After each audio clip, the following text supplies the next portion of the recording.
single day. I'm gonna make something. Assalamualaikum semuanya. Kali ini saya mau share soal SKB Guru, kompetensi pedagogik, teori belajar dan pembelajaran. Ini hanya soal latihan. Oke, sebelumnya jangan lupa like video ini, komen, share, dan subscribe. Soal nomor 1. Pembelajaran adalah suatu proses interaksi antara peserta didik dengan pendidik dan sumber belajar pada suatu lingkungan. Berikut ini penyataan yang benar tentang pembelajaran adalah titik-titik. A. Pembelajaran adalah proses komunikasi dari berbagai arah. B. Pembelajaran merupakan proses komunikasi dua arah. C. Pembelajaran bukan merupakan perubahan yang nyata. D. Keberhasilan pembelajaran dilihat dari sisi produk adalah keberhasilan guru dalam berprestasi. Jawabannya adalah B. Pembelajaran merupakan proses komunikasi dua arah. Betul, dua arah di sini maksudnya mengajar dilakukan oleh pihak guru sebagai pendidik, sedangkan belajar oleh peserta didik. Selanjutnya soal nomor 2. Berikut ini adalah faktor-faktor eksternal yang mempengaruhi proses belajar, kecuali titik-titik. A. Faktor bakat. B. Faktor lingkungan. C. Faktor sosial. D. Faktor instrumental. Jawabannya adalah A. Faktor bakat. Betul, karena bakat termasuk faktor internal peserta didik sendiri. Faktor-faktor yang mempengaruhi proses belajar secara eksternal adalah pertama, faktor lingkungan, contoh kebisingan, bau busuk, dan nyamuk yang mengganggu pada waktu belajar. 2. Faktor sosial. Hubungan yang kurang konsentrasi dengan teman dapat mengganggu konsentrasi dalam belajar. 3. Faktor instrumental adalah alat atau sarana yang digunakan dalam proses belajar berupa hardware dan software. Misalnya saja hardware seperti buku-buku yang lengkap, komputer, cat dinding kelas, perpustakaan, gedung, laboratorium, dan lain-lain.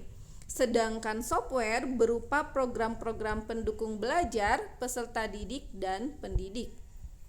Selanjutnya soal nomor 3. Perhatikan pernyataan berikut. Pertama, guru memberikan pujian kepada siswa yang berprestasi. 2. Guru memberikan tugas kepada siswa untuk menggali informasi tentang virus corona.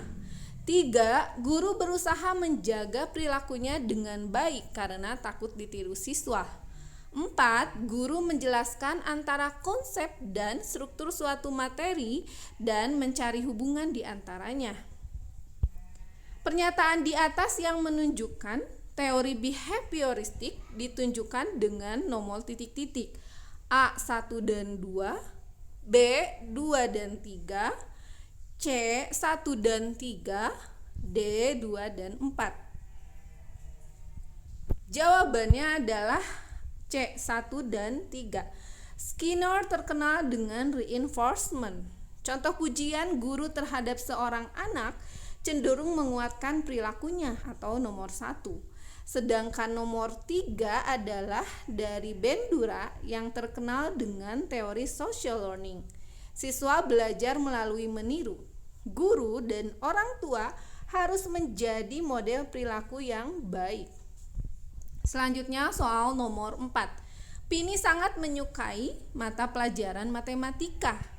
Ia selalu mengikuti pelajarannya dengan semangat karena senang dengan gurunya. Dalam teori belajar, perilaku yang ditunjukkan Pini dinamakan dengan istilah titik-titik. A. Classical conditioning. B. Reciprocal determinism. C. Self-regulation. D. Belajar bermakna. Jawabannya adalah A. Classical conditioning. Classical conditioning adalah teori dari Ivan Pavlov. Pembentukan kebiasaan sangat penting. Kesenangan pada guru secara berulang akan menumbuhkan kesenangan pada pelajarannya.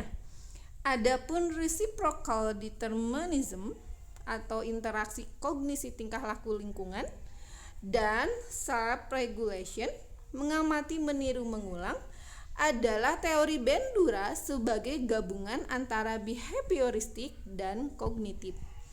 Selanjutnya soal nomor 5. Seorang guru melakukan aktivitas pembelajaran sebagai berikut. Pertama, membekali peserta didik tidak hanya dengan fakta-fakta, melainkan diarahkan pada kemampuan penguasaan dalam proses berpikir dan berkomunikasi. 2. Berperan sebagai fasilitator dan pembimbing belajar peserta didik.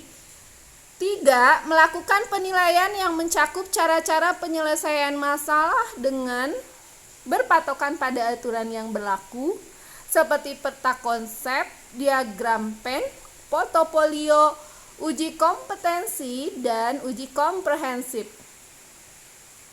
Aktivitas guru tersebut menggunakan pembelajaran yang berbasis titik-titik. A. Kognitivisme, B. Behaviorisme, C. Konstruktivisme, D. Humanisme. Jawabannya adalah C. Konstruktivisme. Menurut teori ini, individu akan menarik perspektif dari aspek pengetahuannya, mengeksplorasi materi baru, dan menggeneralisir materi baru dengan pengetahuannya. Dalam mengkonstruksi konsep, peserta didik akan memperhatikan lingkungannya. Oke, selanjutnya soal nomor 6. Dalam hal belajar, antara peserta didik satu dengan yang lain, kemampuan berpikirnya tidak sama. Hal ini dikemukakan dalam teori belajar titik-titik. A. Kognitif, B. Behavioristik, C. Konstruktivisme, D. Sosial. Jawabannya adalah A. Kognitif. Karena rumusan teori belajar kognitif mengatakan bahwa kemampuan berpikir orang tidak sama dan tidak tetap dari waktu ke waktu. Selanjutnya soal nomor 7. Untuk menerapkan proses kognitif dalam pembelajaran, maka sebaiknya dipakai konsep titik-titik. A. KTSP, B. CBSA, C. KBK, D. Pembelajaran terpadu. Jawabannya adalah B. CBSA. Pendekatan CBSA menuntut keterlibatan mental yang tinggi sehingga terjadi proses-proses mental yang berhubungan dengan aspek-aspek kognitif, afektif, dan psikomotorik. Melalui proses kognitif, pembelajar akan memiliki penguasaan konsep dan prinsip. Konsep CBSA yang dalam bahasa Inggris disebut Student Active Learning atau SAL dapat membantu pengajar meningkatkan daya kognitif pembelajar. Selanjutnya soal nomor 8. Prinsip pembelajaran adalah landasan berpikir, landasan berpijak dengan tujuan pembelajaran tercapai, dan tumbuhnya proses pembelajaran yang dinamis dan terarah. Berikut ini yang bukan merupakan prinsip pembelajaran adalah titik-titik. A. Perhatian dan motivasi, B. Keaktifan, C. Kecerdasan, D. Pengulangan. Jawabannya adalah C. Kecerdasan. Prinsip pembelajaran adalah pertama, perhatian dan motivasi. Perhatian terhadap pelajaran akan timbul apabila bahan pelajaran sesuai dengan kebutuhan. Motivasi adalah tenaga yang menggerakkan dan mengarahkan aktivitas seseorang. 2. Keaktifan. Maksudnya adalah manusia belajar yang aktif selalu ingin tahu. 3. Keterlibatan langsung. Belajar harus dilakukan oleh peserta didik itu sendiri dan tidak bisa diwakili oleh siapapun. 4. Pengulangan. Mengulang besar pengaruhnya dalam belajar. Karena dengan adanya pengulangan, bahan yang belum begitu dikuasai serta mudah terlupakan akan tetap tertanam dalam otak seseorang. Selanjutnya soal nomor 9. Teori ini menggabungkan antara potensi-potensi otak kanan dan otak kiri sehingga potensi-potensi tersebut dapat berjalan optimal. Kecerdasan merupakan potensi yang dimiliki seseorang yang dapat diaktifkan melalui proses belajar, interaksi dengan keluarga, guru, teman, dan nilai-nilai budaya yang berkembang. Teori belajar ini disebut titik-titik. A. Teori belajar revolusi sosiokultural. B. Teori kecerdasan ganda. C. Teori belajar sosial. D. Teori pembelajaran sosial. Jawabannya adalah B. Teori kecerdasan ganda. Teori kecerdasan ganda atau Theory of Multiple Intelligences atau pendeknya disebut MI merupakan kritik terhadap psikometrik. Psikometrik biasanya digunakan untuk mengukur kecerdasan manusia dan hanya berfokus pada kekuatan otak kiri manusia. Sebagian besar pengukuran hanya berdasar aspek kuantitatif atau logika dan verbal. Seseorang dapat dikatakan memiliki kecerdasan yang rendah sehingga skor tes tersebut rendah, disebut IQ atau Intelligence Quotient yang rendah. Selanjutnya soal nomor 10. Seseorang peserta didik dipandang memiliki kecerdasan intrapribadi yang tinggi apabila titik-titik. A.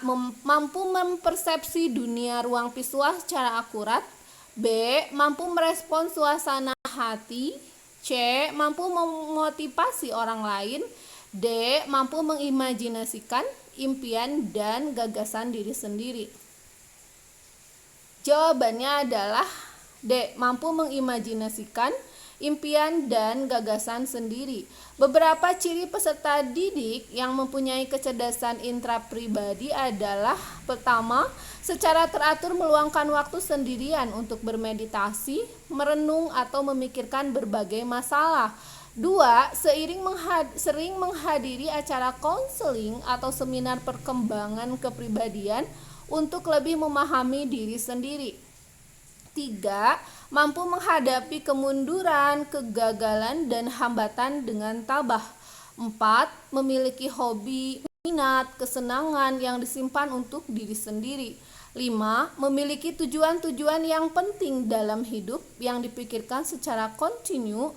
6. Memiliki pandangan yang realistis mengenai kekuatan dan kelemahan diri yang diperoleh dari umpan balik sumber-sumber lain. 7. Menganggap diri sebagai orang yang berkeinginan kuat dan berpikiran mandiri, dan sebagainya. Oke, cukup sekian sharing dari saya. Semoga bermanfaat. Mohon maaf jika ada kesalahan. Sampai jumpa lagi.